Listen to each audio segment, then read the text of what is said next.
हमें इल्जाम मत दीजिए, बहुत अफसोस होता है, बड़ी तरकीब से कश्ती यहां तक लेके आए हैं और हम बता रहे हैं हम किस तरह के मुस्लिम को साथ रखते हैं। डॉक्टर कलाम से बड़ा आलम इस्लाम में साइंसदान नहीं हुआ। एल्गोरिथम आज ऐसा बदला कि एआई के एज में। अब मैं मुसलमानों के बारे में कहना चाहता हूं, मुस्लिम समाज के लिए बहुत से लोग ऐसे हैं जिनको मुस्लिम समाज की हिस्ट्री नहीं पता है। मैं बताना चाहता हूं, भारत से जब न्यूमेरिक सिस्टम सबसे पहले गया तो अल जहार थे सबसे पहले, जिन्होंने जाके 1793 में जो सूर्य सिद्धांत था उसका अरबी में ट्रांसलेशन हुआ सिंध हिंद। और हम बता रहे हैं हम किस तरह के मुस्लिम को साथ रखते हैं। डॉक्टर कलाम से बड़ा आलम इस्लाम में साइंसदान नहीं हुआ और आरिफ मोहम्मद खान साहब जो बिहार के गवर्नर हैं उनसे बड़ा आलिम फाजिल मुसलमान आज सियासी जमात में तो नहीं होगा, यह मैं दावे के साथ कह सकता हूं। मगर मैं बताना चाहता हूं सर, उसके बाद उन्होंने एक किताब लिखी, एक सर 10th सेंचुरी के मुस्लिम राइटर थे जिन्होंने किताब लिखी, उसका नाम था the compendious book of balancing and completion according to Hindu calculation, जिसको शॉर्ट में अल जब्र कहा गया और वहां से अलजबरा निकला। और सर उसके बाद अल ख्वारिज्म आया। और सर आज मेरे ख्याल से सदन के बहुत से लोगों को नहीं पता होगा, ये जो एल्गोरिथम वर्ड है ये अल ख्वारिज्म से आया हुआ है। एक जमाने में इस्लाम में बैतुल हिकमत था, यानी वो सबसे बड़ा हिकमत का केंद्र था। जब एक से एक लोग होते थे, बहुतों को नहीं पता होगा कि कोलंबस ने जिस नक्शे के थ्रू दुनिया ट्रेवल किया था वो बनाने वाला भी एक मुस्लिम था, अल इदरीसी। मगर सर एल्गोरिथम आज ऐसा बदला कि एआई के एज में दलगत भावना से ऊपर उठकर औरंगजेब के साथ खड़े हो गए। सर ये एल्गोरिथम किसने बदल दिया, ये मैं बताना चाहता हूं। इस पे थोड़ा सोचने की जरूरत है। इसलिए मैं कहता हूं मुस्लिम पॉलिटिक्स की सोच क्या थी, हमने किन मुसलमानों का साथ दिया है, मैं बताना चाहता हूं। सर वीर अब्दुल हमीद की शहादत की 50वीं वर्षगांठ 2015 में हुई। प्रधानमंत्री मोदी जी ने उनके पूरे परिवार को और उनकी पत्नी को बुला के सम्मानित किया और इन लोगों ने उस यासीन मलिक को, जिसके ऊपर 3 एयरफोर्स के ऑफिसर्स को हत्या करने का आरोप था, वो प्रधानमंत्री आवास में। सर साफ दिखाई पड़ता है कौन किसके साथ खड़ा हुआ है, कौन किस तरह के मुसलमान के साथ खड़ा हुआ है। और सर मैं ये भी कहना चाहता हूं सर, ये सर अपने टर्न पे बोलिए सर, पिछले 30-35 सालों से हुआ खड़ा किया जा रहा है। 1990 में जब राम मंदिर आंदोलन हुआ, कहा गया बीजेपी आएगी उत्तर प्रदेश में खा जाएगी। सर बीजेपी आने के बाद उत्तर प्रदेश में जानते क्या हुआ सर, 22 साल से शिया सुन्नी के बीच में जो दंगे चलते थे और मदे साबा का जुलूस नहीं निकलता था, शिया समुदाय का मदे साबा का जुलूस लखनऊ में हमारी सरकार में निकलना शुरू हुआ। और उसके बाद कहा गया केंद्र में भाजपा आएगी तो खा जाएगी। सर अटल जी की सरकार आई, इतनी शानदार स्थिति रही। उसके बाद कहा गया गुजरात में आएगी तो भाजपा खा जाएगी। सर गुजरात का मुसलमान आज सबसे समृद्ध मुसलमान है, सबसे ज्यादा जकात वहां से आता है। उसके बाद कहा गया मोदी जी की सरकार आएगी तो क्या होगा। सर मोदी जी की सरकार आने के बाद हमारे साथियों ने बताया है अल्पसंख्यक समुदाय के 70% लोग हैं जिनको किसी न किसी एक योजना का लाभ जरूर मिला है। और सर फिर कहा गया सीए आएगा तो नागरिकता छिन जाएगी।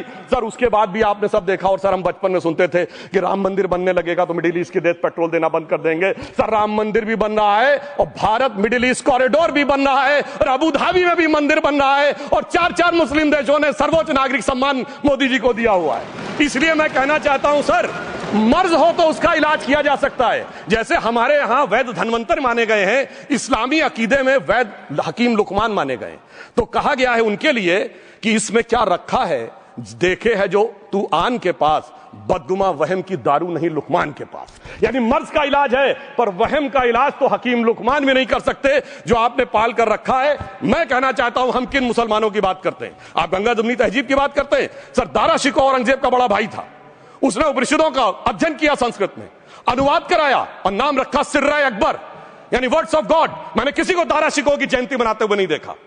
मैं पूछना चाहता हूं बेगम बीबी ताज, उनके घर पे जाते किसी ने सुना? सर ये बताइए, आलम शेख इतने बड़े कृष्ण भक्त के कवि, किसी ने सुना उनके घर पे जाते हुए? मलिक मोहम्मद जायसी जिन्होंने पद्मावत लिखा, उत्तर प्रदेश के रहने वाले, उनके घर पे कोई गया? ये बताइए ब्रिगेडियर मोहम्मद उस्मान के घर पे कौन गया? आजमगढ़ में, गाजीपुर के रहने वाले थे, आज तक जाने वालों में नहीं दिखे। और मैं सर बताना चाहता हूं एक और बात, सर एक सैयद इब्राहिम रसखान हुए हैं, बहुत बड़े कृष्ण भक्त के कवि। सर जिन्होंने क्या लिखा, उन्होंने कहा मेरा अगला जन्म हो तो भी मैं कृष्ण भक्ति बनना चाहूंगा, मनुष्य बनूं तो ग्वाल बाले के रूप में और पशु बनूं तो गाय के रूप में। उन्होंने कहा मानुस हो तो वही रसखान, बसों ब्रज गोकुल गांव के ग्वारन, जो पशु हो तो कहा बस मेरो चरो नित नंद की धेनु मजारन। सर उन्होंने कहा गायों के बीच में नंद बाबा की गायों में जन्म लेना चाहूंगा। मगर सर आज एक ऐसे नेता आए हैं इस देश में जिनको गायों से बदबू आने लगी है।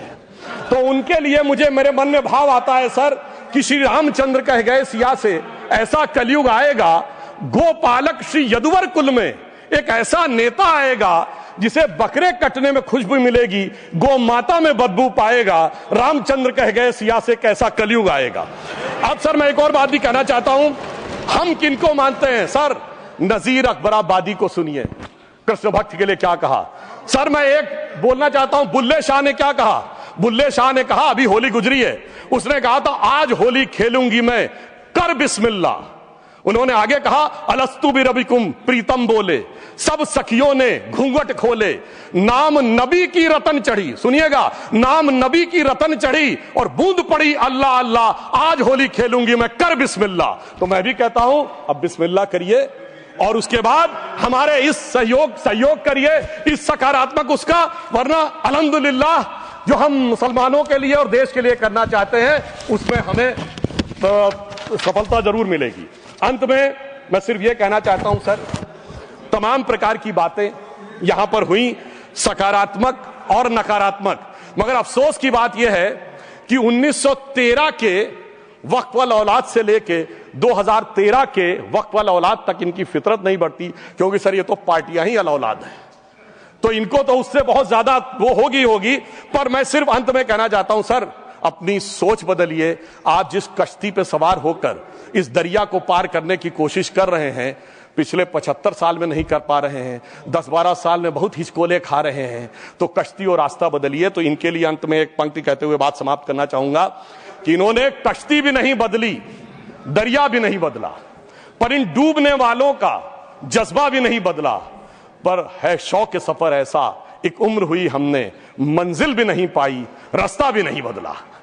अब अगर नई मंजिल पानी है, नई मंजिल की नई सुबह देखनी है, तो मैं कहना चाहता हूं आइए सबको साथ लेकर चलिए। और एक ऐसा वक्त आया है जब मैं जो हमारे किरण रिजिजू जी ने कहा था कि मैंने शम्मा जलाई हवाओं के खिलाफ, तो मैं प्रधानमंत्री मोदी जी की तरफ से कहता हूं कि हमें इल्जाम मत दीजिए, बहुत अफसोस होता है, हमें इल्जाम मत दीजिए, बहुत अफसोस होता है। बड़ी तरकीब से कश्ती यहां तक लेके आए हैं और बदल देते हैं हम दरिया की लहरें अपनी हिम्मत से, आंधियों में भी अक्सर चिराग हमने जलाए हैं। धन्यवाद।